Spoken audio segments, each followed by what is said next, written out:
तर मुंबई सेंट्रलमध्येही पावसाचं पाणी साचलंय, त्यामुळे मुंबईतल्या वाहतुकीला फटका बसलाय। अनेक गाड्या इथे पाण्यात अडकलेल्या आहेत, बंद पडल्या आहेत गाड्या। मुंबई सेंट्रलची ही दृश्य, अनेक गाड्या पाण्यात अडकल्या आहेत, त्यामुळे बंद पडल्या आहेत। मुंबई सेंट्रल भागात प्रचंड पाणी साचलेले, संपूर्ण रस्त्याभर पाणी साचले, त्यामुळे या पाण्यातनंच वाट काढावी लागते। अपडेट्स घेऊयात आमचे प्रतिनिधी गणेश कवडे यांच्याकडून। गणेश, काय परिस्थिती आहे मुंबई सेंट्रल भागात?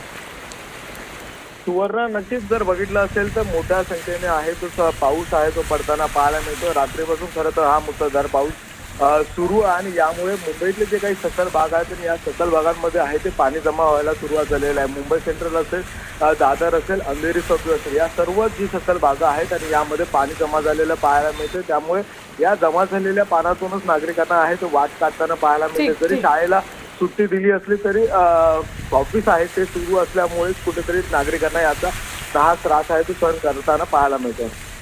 गणेश, या सगळ्या अपडेट्सबद्दल धन्यवाद। स्वतःची ही काळजी घ्या। मुंबई सेंट्रल भागातली ही दृश्य आपल्यापर्यंत पोहोचवली आमचे प्रतिनिधी गणेश कवडे यांनी। संपूर्ण रस्त्याभर प्रचंड पाणी साचलेलं आहे। आता isakal.com आहे देशातील नंबर 1 ची मराठी न्यूज वेबसाईट। प्रत्येक अपडेटसाठी isakal.com ला नक्की भेट द्या।